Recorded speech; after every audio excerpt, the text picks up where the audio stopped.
DigiFlyme, papo cabeça. Agora temos aí um papo aí que pega mesmo, é o que pega o bicho, é o ponto fundamental de transformação digital, que é a execução. O que tanto a gente fala aqui na DigiFlyme e a gente prega através do Digital Transformation Canvas, é a nossa capacidade de entrega efetivamente, né? E hoje aqui tem um convidado especial, parceirão, Daniel Pavelec, professor, com formação internacional em gestão de projetos, gestão de portfólio, também gerente sênior de projetos e na veia aí mais de algumas décadas, não, mais de décadas não, mas quase aí umas 2 décadas, né, de projetos digitais, né, Pavelec? Ô, Pavelec, faz a tua introdução aí, se apresenta para o pessoal da DigiFlyme e vamos entrar nessa serenda aí do desafio de delivery efetivamente em projetos. Legal, gente. Obrigado, Richard, pelo convite. Eu acho que bate-papo informal aqui gostoso. Estou no hotel aqui em São Paulo. Hoje minha função aqui é trabalhar com engagements complexos, com contratos complexos dentro da Capgemini. Trabalhei aí em 3 grandes empresas, dentro da HSBC, dentro de seguros, banco, dentro do Grupo Boticário e agora na consultoria internacional, trabalhando com projetos da área de Financial Services e agora na área de empresas líderes no segmento farmacêutico. E o papo nosso é esse, vamos falar um pouquinho de delivery, vamos falar um pouquinho sobre 6 fatores aí de como é que a gente pega todos esses contextos novos e digitais, não tão novos, mas tudo que se fala muito sobre solução, sobre alinhar todo o planejamento estratégico de uma empresa e fazer a entrega disso num roadmap. E como é que eu coloco tudo isso e como é que eu dou algumas dicas para vocês, aí, alguns fatores de sucesso que eu venho colocando em cima dos meus projetos e que as lições aprendidas vêm mostrando que eles são efetivos. É isso aí. Vamos falar Então um pouquinho. coloca nós em modo de preparo. Quais são os ingredientes para começar essa brincadeira? É isso aí. Muito bem, vamos lá. Eu acho que um ponto aí, então eu vou falar um pouquinho sobre seis itens que eu considero itens de sucesso para a implementação, para o delivery dos nossos projetos e daquilo que a gente vem discutindo fortemente aí em cima dos áudios da DigiFlyme. Acho que o primeiro ponto, e claramente a gente precisa falar, é sobre o que eu chamo de pré-projeto. A gente pode dar o nome que a gente quiser, etc., mas não gastar tempo com isso, sim investir tempo com isso. E aí entra toda essa galera que manja muito mais do que eu, né, dessa tecnologia, de toda essa tendência, de como traduzir tudo isso que o negócio ainda não sabe que ele precisa, mas ele vai precisar para ele não morrer. Então não existe time que está ganhando não se mexe, sim, time que está ganhando tem que se mexer e tem que implementar. Então essa etapa do pre-sales, a etapa do pré-projeto, é onde a gente vai buscar toda a ideia e vai desenhar o roadmap, vai desenhar a arquitetura, vai olhar quais são os canais que precisam ser trabalhados, vai desdobrar tudo aquilo que está sendo proposto com base nos objetivos estratégicos de longo prazo. A gente vai olhar as tecnologias, a gente vai falar de compliance, de global standard, a gente vai olhar os riscos, vai olhar a segurança da informação, ou seja, vai olhar todo o contexto, criar um case complexo, completo e complexo do projeto, antes da gente começar a falar de delivery, antes da gente formar time, antes da gente fazer qualquer coisa. E aí entra o papel moderno do gerente de projeto, que não é mais aquele cara que recebe tudo prontinho, tudo arrumado, tudo redondinho para ele simplesmente planilhar e sair tocando e executando. Ele participa dessa missão, ele participa hoje em dia desse pré-projeto, ele precisa conhecer dessa tecnologia, precisa dar ideias, precisa fomentar, precisa contextualizar para ele conseguir traduzir depois disso em cima das entregas do projeto. Então esse é um dos primeiros pontos. Pavelec, nesse primeiro ponto aí mesmo aí, como é que você vê hoje o papel do gerente de projetos perante tudo isso que você falou, que ele tem que ter uma formação muito mais abrangente, uma competência muito mais abrangente do que a gente tinha 10 anos atrás, do que era a formação da competência do gerente de projeto, né? Como é que você tem visto esse papel efetivamente nas empresas? Ele ainda está com aquele papel muito estruturado, restrito, limitado, ou ele está podendo ter esse empoderamento para poder drivar realmente esse pré-projeto, que na verdade é um bom planejamento, né, do projeto que a gente está falando, né, em bom português. Existe um conceito interessante, né? Porque quem gosta de delivery, gosta do problema e materializa muita coisa. Quem gosta da criação, da inovação, muitas vezes não gosta do delivery, né? Porque o delivery ele vem com a execução, ele tira às vezes muita coisa da ideação, daqui do novo, de prospectar, de criar, de inovar e de transformar. Ele simplesmente entrega aquela solução, pega aquilo e desdobra aquilo dentro de um execution, dentro de um delivery de um projeto. Mas esse cenário Aham. ele tem mudado. E esse gerente de projeto que era simplesmente antes do delivery, recebia pronto um projeto onde já foi discutido soluções, etc. Ele tem participado e tem tido responsabilidades e muitas vezes exercido esse papel. Até porque as empresas elas não têm fôlego para, muitas vezes, empresas que trabalham internamente, não empresas projetizadas, que contratam serviços de consultoria, elas não têm fôlego para ter, muitas vezes, esses papéis. Né? O papel do idealizador da solução e um papel separado de um gerente de projeto Sim. de delivery. Então, Incluso é até importante a separação para não haver esse conflito de interesses, né? Meio que acontece, né? Porque uma coisa é idealizar uma ideia inovadora, disruptiva, que traz uma série de novos elementos, novos processos de negócio, e o outro é o cara que está olhando, ok, eu tenho um escopo fechado que eu tenho que restringir, que eu tenho que controlar, que eu tenho tempo, prazo e orçamento para entregar, né? perfeito. O gerente de Ah, projeto de perfeito. delivery, ele trabalha muito com as restrições, né? Ele já vem na cabeça dele olhando assumptions e constraints e já colocando tudo isso e mapeando dentro de um plano de projeto de delivery, né? Ele vem drivado e isso vem automático. E o perfil da criação, da ideação, do pre-sales, ele tem que ser um pensamento, uma transformação irrestrita, né, aberta, sem qualquer tipo de constraint e assumption. Ele tem que pensar na ideia, naquilo que é melhor, no roadmap e no resultado que isso vai gerar. E não se preocupar como vai ser entregue. Ok. É, e fora a disciplina toda, né? Sim, exatamente.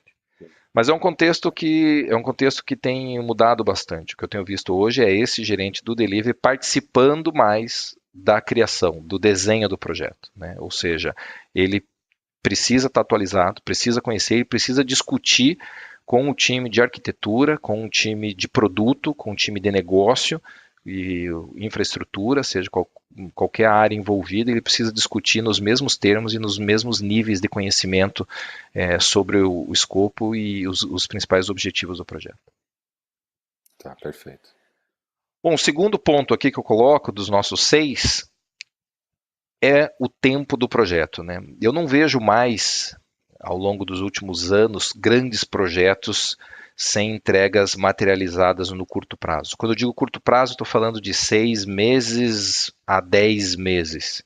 Tá? Não existem projetos mais que são projetos de 2 ou 3 anos com entregas ao final desses 2 ou 3 anos. Isso é uma coisa que nesse mundo moderno, nessa estrutura digital, isso não existe mais. Volta para a prancheta, senta com a equipe que desenhou esse teu projeto e reorganiza para que você tenha muito claro subprojetos ou gates importantes dentro de 6 a 8 E meses. entregas não é entregar o manual, o teste, não sei o que, é um elemento que pode ser usado em Sim, produção para o negócio, ou seja, isso, trazendo valor, né? exatamente.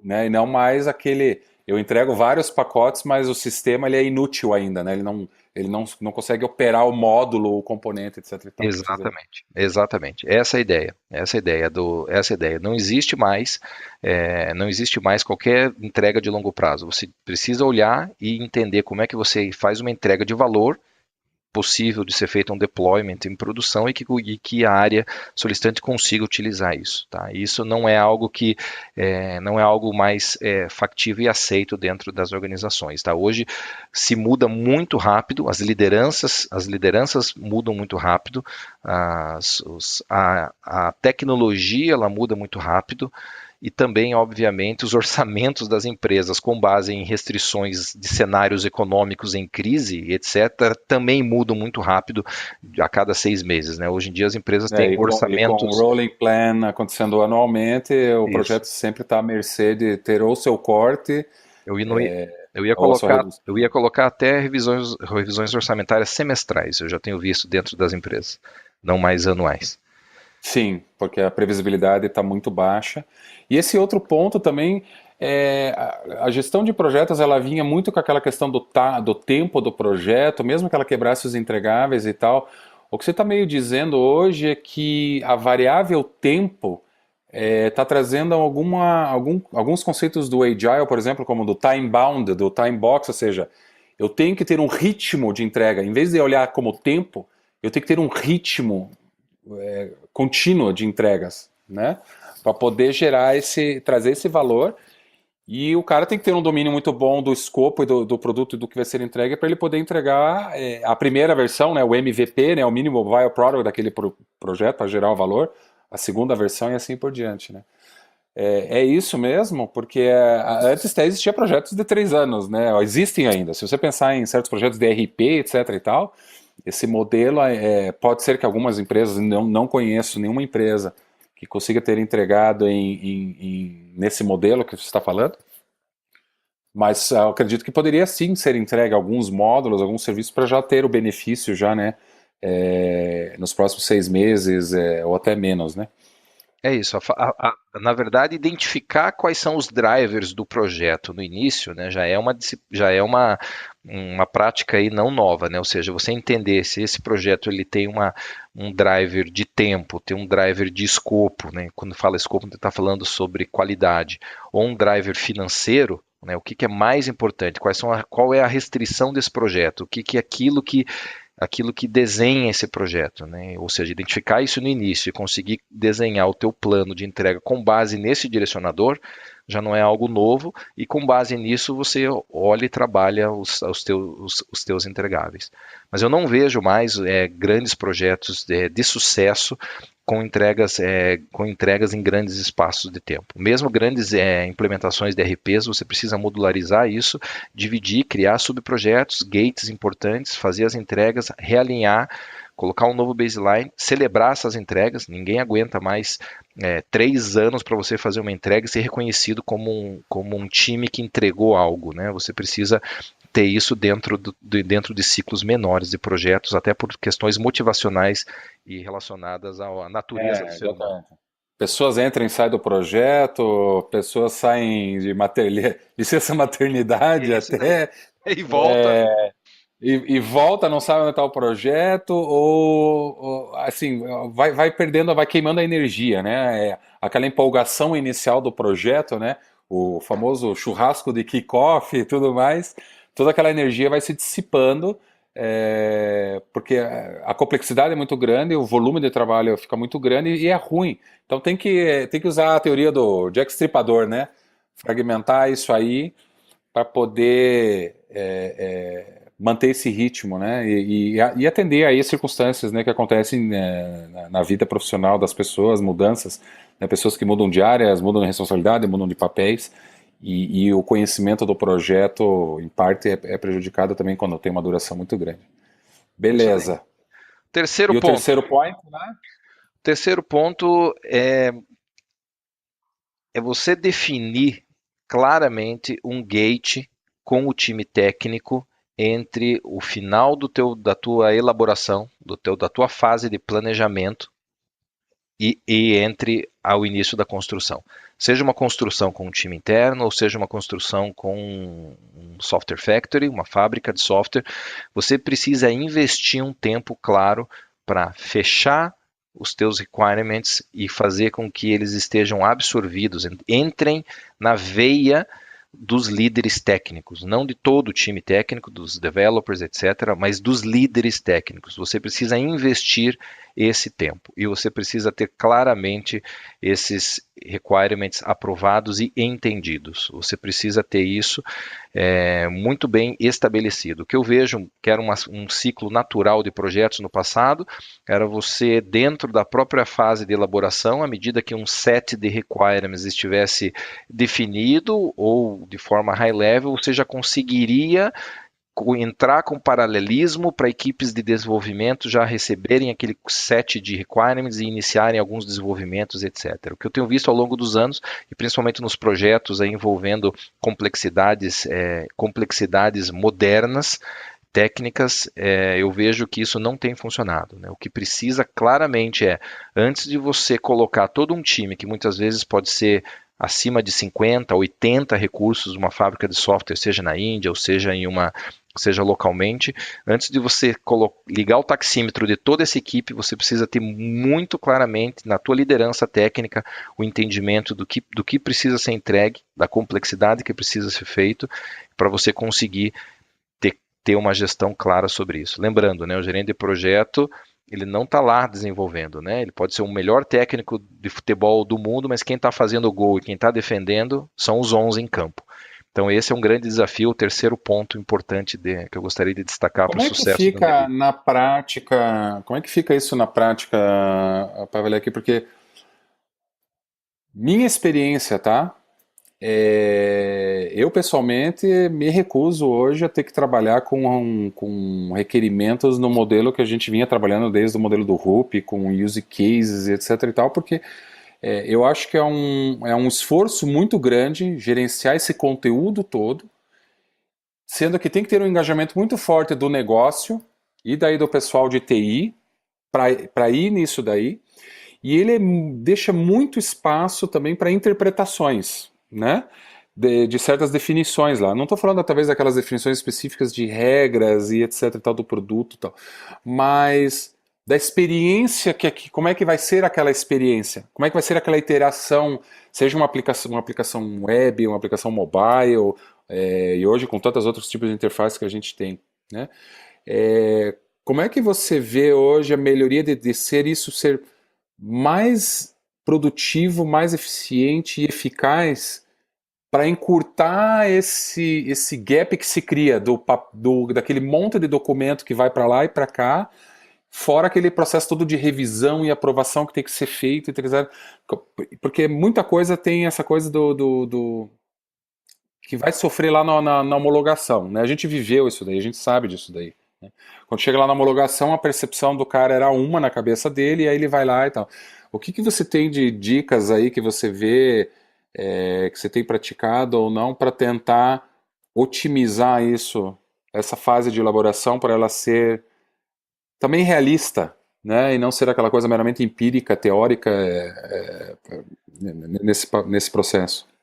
Na verdade, eu complemento essa pergunta nos itens 4 e 5, que eu vou falar mais para frente, mas eu posso adiantar um Você pouquinho tem aqui. lá? Tá. Um É que a gente ponto estava falando aqui da elaboração. Isso, mas um ponto importante que é uma tendência moderna o desenho de toda a arquitetura de um sistema com base em processos em cima de um framework. Então existem vários frameworks que já são disponibilizados aí pelo mercado por grandes empresas como da Pegasystems, etc., onde você consegue dentro de um framework desenhar com base em processos as tuas regras, os teus modelos de negócio, os teus grandes objetivos e a partir daí você desdobrar isso para uma implementação. Ou seja, a própria framework te gera alguma documentação necessária que você precisa para atender uma determinada metodologia, etc.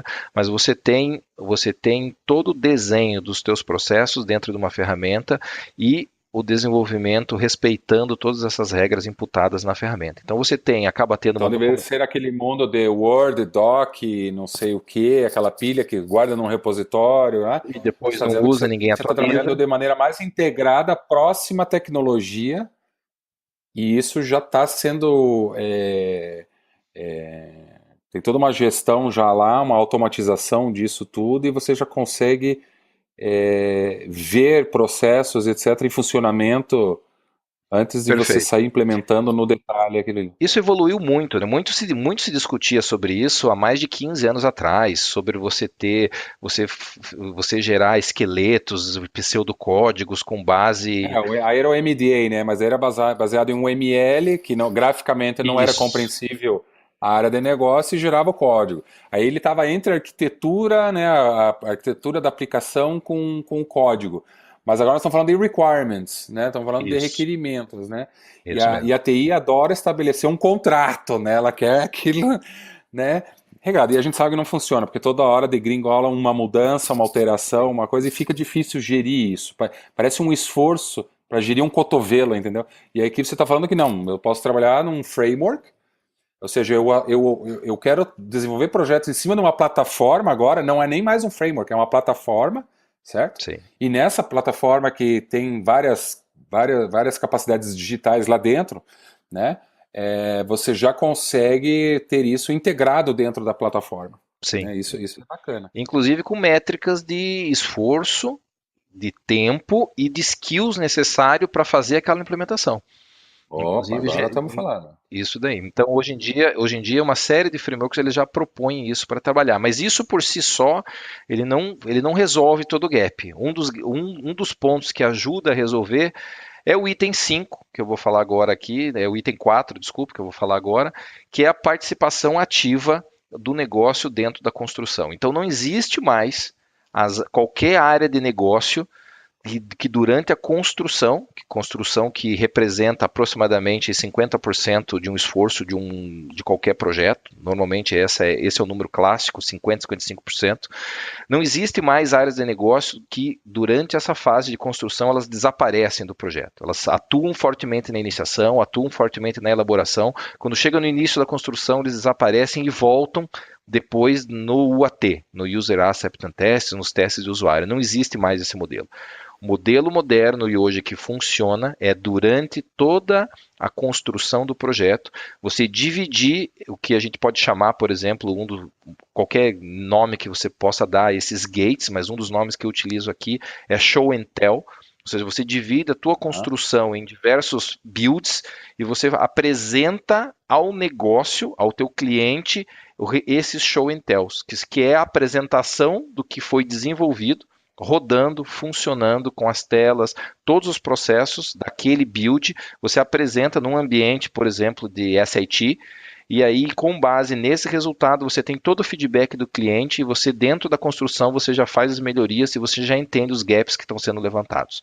Então, durante a tua construção, você tem uma construção de 3, 4, 5 meses, você pode criar show and tells a cada 20 dias, a cada 15 dias, ou chamar de sprint, seja o nome que você quiser, mas você tem o cliente, o usuário participando durante toda a construção. Então esse é o ponto 4 e esse não dá para faltar. Falhou nesse ponto, voltou para o modelo antigo, waterfall, onde toda a construção é feita sem a participação Sim. do cliente, você vai ter um desgaste muito grande dentro do teu UAT e você vai ter um UAT esticado, uma série de defeitos levantados, vai impactar o teu histograma de alocação de recursos, enfim, você vai pensar que o teu projeto está on track dentro do build, mas ele vai estourar dentro do UAT. Sim. Daí eu vira aquela efeito de bola de neve e a gente sabe que os custos vão lá para cima para tentar remendar todas as alterações aí. Então você está dizendo que eu posso quebrar em builds, etc e tal, mas eu consigo com esse show and tell dar um tiro rápido, de uma iteração rápida para ele poder visualizar o que está sendo proposto, que vai ser implantado, né? Então Exatamente. ele consegue ter um feedback e dar o feedback do feedback que ele está vendo, né? É meio que um protótipo, digamos assim, né? Daquilo que está acontecendo, para ver que aquilo tá rumando no caminho certo. Beleza. E aí é o processo normal de checkpoints, né? São os checkpoints frequentes que estão acontecendo Sim, lá. E aí o ponto que você trouxe é exatamente o engajamento do business é constante, é até o final do projeto, né? Não existe essa coisa na iniciação ele pula fora e depois ele volta lá no UAT, e aí gera todo esse transtorno aí que a gente conhece bem, né? Daí ele pensou um botão redondo vermelho e aí o IT implementou um quadradinho azul, né? E aí já começa a, a, a- as solicitações de correção e a briga de quem que é o defeito ou não, né, no processo. E o projeto já começa a ganhar essa natureza ruim do achar culpados, né? E aí começa tiro de lá e tiro de cá. E aí começa a gerar aquele clima negativo realmente e o projeto fica o desafio. A gente já participou de alguns projetos, né, Daniel, desses tipos de natureza, que é muito difícil, você tem que entrar aí com um processo todo você tem que entrar dentro do projeto para transformar o projeto já em UAT, né?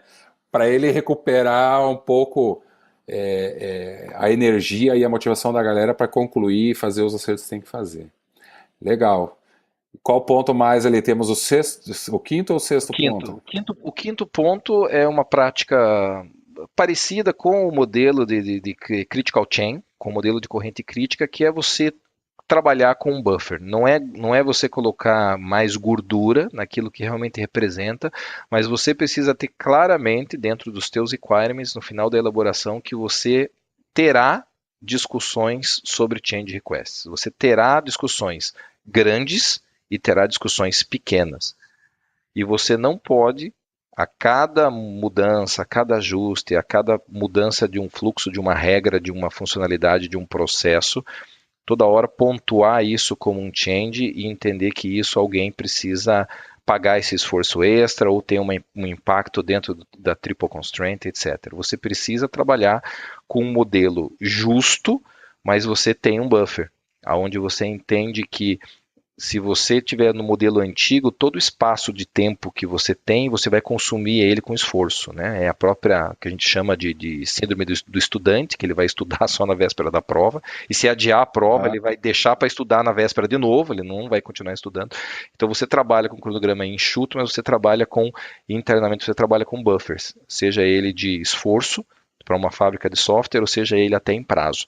Então você precisa ter uma contingência mínima para absorver impactos que vão existir dentro do teu projeto. Você trabalhar com um projeto, um desenho de um projeto, e achar que nenhuma mudança, nenhuma discussão sobre um processo, uma funcionalidade, um item técnico não vai ocorrer, isso é uma ilusão. Então, hoje em dia, não se aceita mais você trabalhar com um cronograma engessado e sem qualquer tipo de contingência para que você possa usar e conseguir manter as suas entregas dentro das expectativas do cliente. Então esse é o quinto isso ponto. está até vindo do PMI agora, esse conceito também? Não?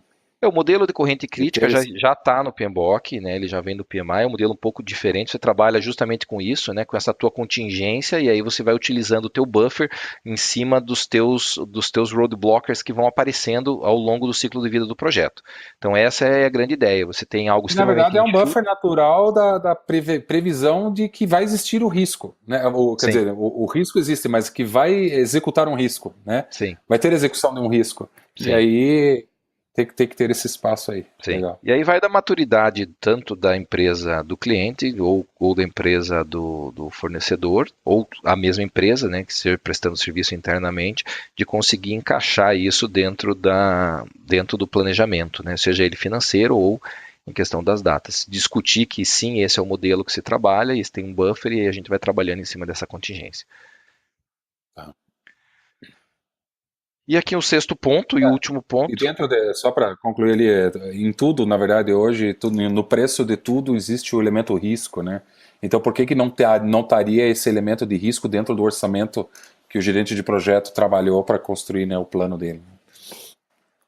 Sim, é a maturidade em relação à gestão de riscos, né? Muitas empresas brasileiras não estão Exato. preparadas para trabalhar com o que a gente chama com o risco quantitativo, não qualitativo, né? High, medium, mas e sim o quantitativo financeiro, e você conseguir ter o que a gente chama da bolsa ou do buffer de risco. Você ter você ter precificado o valor do risco, probabilidade versus impacto no quesito financeiro, e você conseguir ter esse dinheiro alocado ou a empresa conhecendo que se esse risco virar um issue, ela vai ter que dispensar, ela vai ter que investir aquele dinheiro para que a gente saia do outro lado e mitigue e implemente algo que possa acontecer.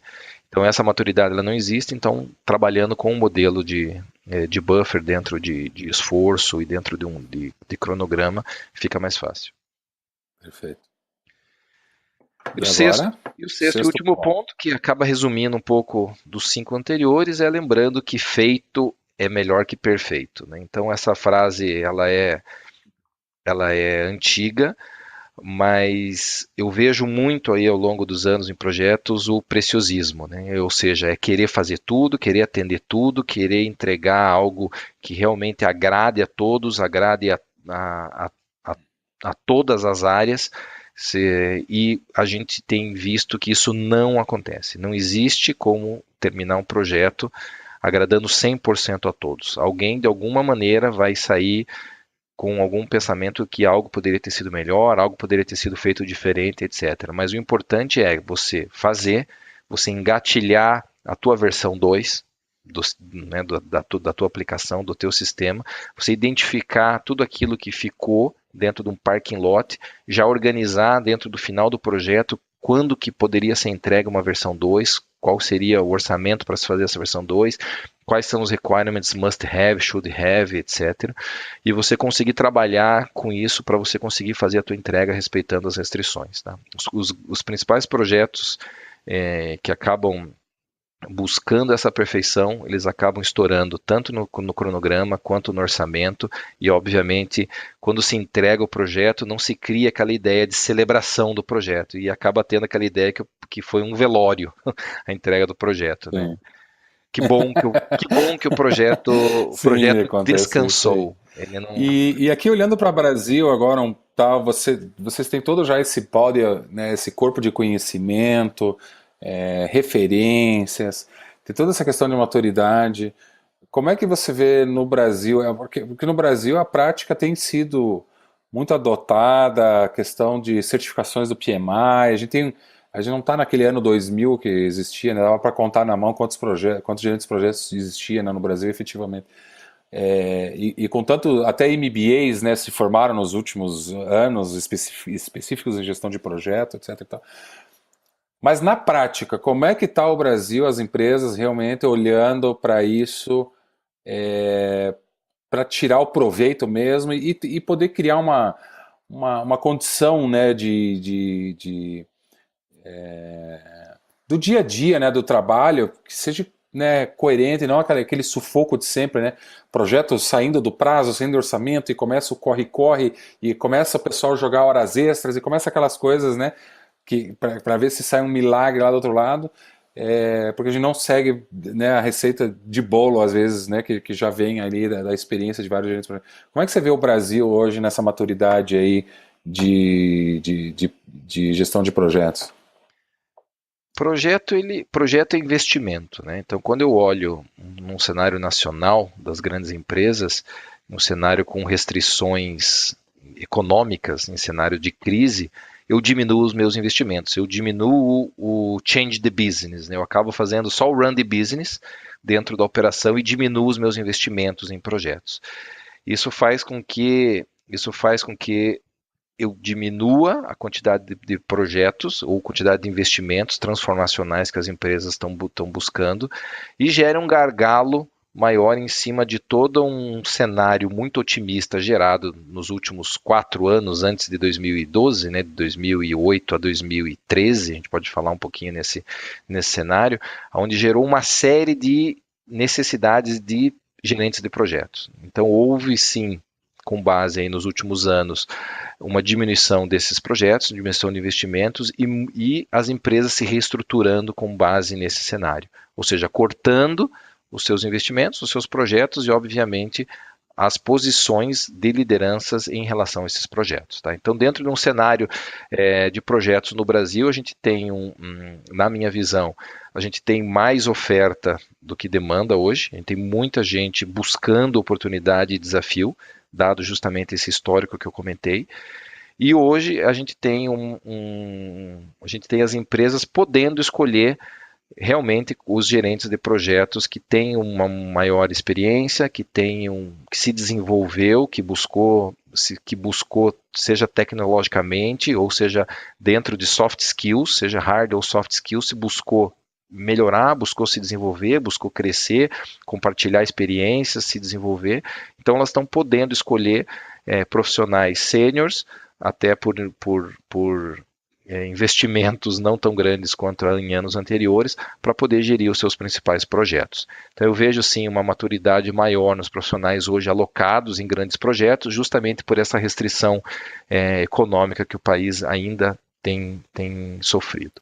O que é uma pena, porque, por outro lado, a gente tem a pressão toda de várias empresas de grande porte, ou digitais, ou inovadoras, que estão abocanhando o mercado, né, de consumidores, de espaço, porque a empresa está mantendo-se, né, viva, e não está olhando nem para dentro de casa como é que ela consegue transformar aquilo que ela já tem hoje também. Tem esse outro problema, né?